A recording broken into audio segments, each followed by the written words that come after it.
right, everyone, here it is, 75-gallon reef.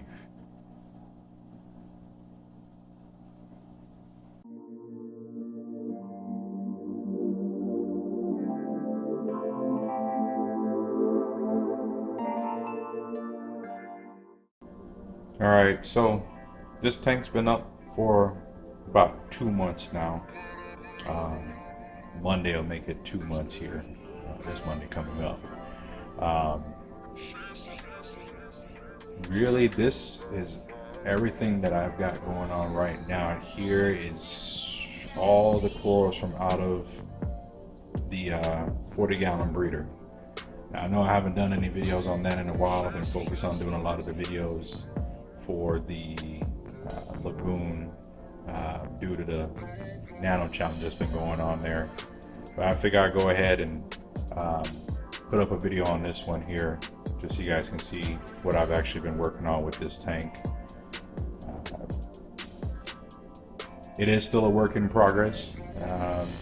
There are some corals that I'm still moving around, as you can see with the bare spot that's going on. Since moving everything over, I did lose a half of my Miyagi tort, about 3/4 of my Miyagi tort actually. And if you guys follow me on Instagram, I was losing my blue tenuous. So nice blue and green tenuous I got a couple years back at Reef. Fortunately this week, the last frag that I had of it did strip, and I pulled the whole thing out. So that colony in its entirety is gone. I don't have any more pieces or frags or anything left of it. Other than that, the move went well. From one tank to another, everything was done within at least 2 days from start to finish. So just losing a coral and a half is not bad. I didn't want to lose anything at all, but I had to grasp reality and figure, yes, I am possibly going to lose something if I don't make this move happen as smoothly as I did. Placement on the corals were pretty much laid out beforehand, so that way I could go ahead and get the move taken care of as quickly and as smoothly as I could. So although things are still moving around, they're staying relatively close to where I wanted them to be. I do have a couple pieces that already have started to encrust onto the rock that I put them on, which is good, being that it's only been 2 months now for this tank. Other than that, the whole system itself had brand new rock put in. So this is all fresh, dry rock that I had carved. Different locations in Florida. Some were locally picked up from my beaches in the area, and others were just rocks that I've had from different builds itself. So all of this was dry rock before putting in here. It was bleach white.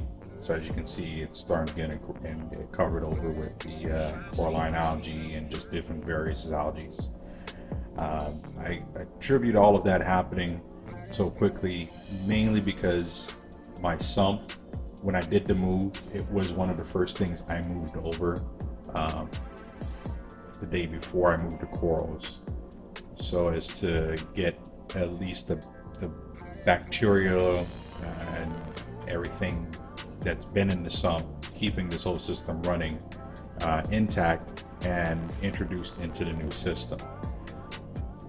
My only downside on this right now at this very moment is that I have a nice infestation of ulva. You guys may know ulva is a kind of like a sea lettuce is what it's called. It's an algae. It does not have a rooting system, but it does have some way of attaching itself to the rocks. the tangs in here have been doing a pretty good job at eating what they can. Unfortunately, there's a lot more of it than what they can eat. I know yesterday I actually pulled quite a bit from out of here, and hopefully it'll just die back over time. Ova does feed off of nitrates and phosphates. It being a new system, nitrates and phosphates are there until everything comes back into balance. And again, that's just going to take some time to do.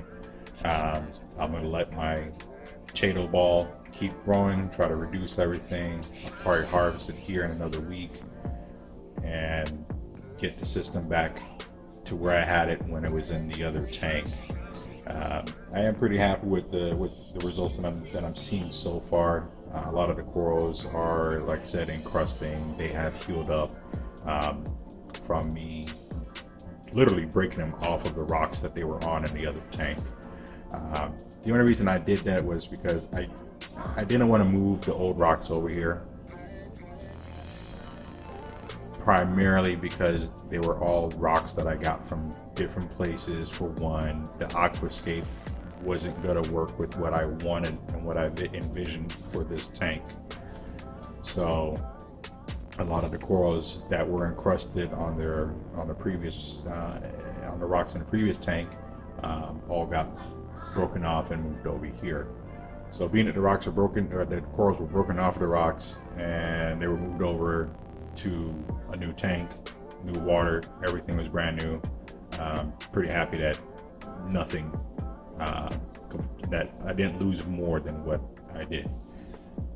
So I just wanted to go ahead and shoot this video here for you guys on the new build, and I'll try to get a better video up on it. Right now I'm just shooting it from my camera, from my cell phone here. So just let me know what you guys think. Again, like, comment, subscribe. Just go ahead and leave your input. I'm gonna try to do a video here on this ice cap 3K that I got. Didn't see too many videos in regards to doing any of the manual settings on it. I've seen a lot of folks, they love it, they use it, and I'm pretty much happy with it right now myself. I did have the MP10 on here, but I took that all out. Obviously it's not going to provide enough flow for this tank, and I got the ice cap 3K. So like I said, I'm pretty happy with it. It's doing what I need for it to do, and I've actually got a couple of settings throughout the day that it's going to go through to provide water movement in the tank. So I'm going to go ahead and end this video. I've been rambling on far too long for you guys, and if you're still with me here, I appreciate it. And again, just go and leave your comments below. Let me know what you guys think on the tank, and I'll catch you on the next time. Peace.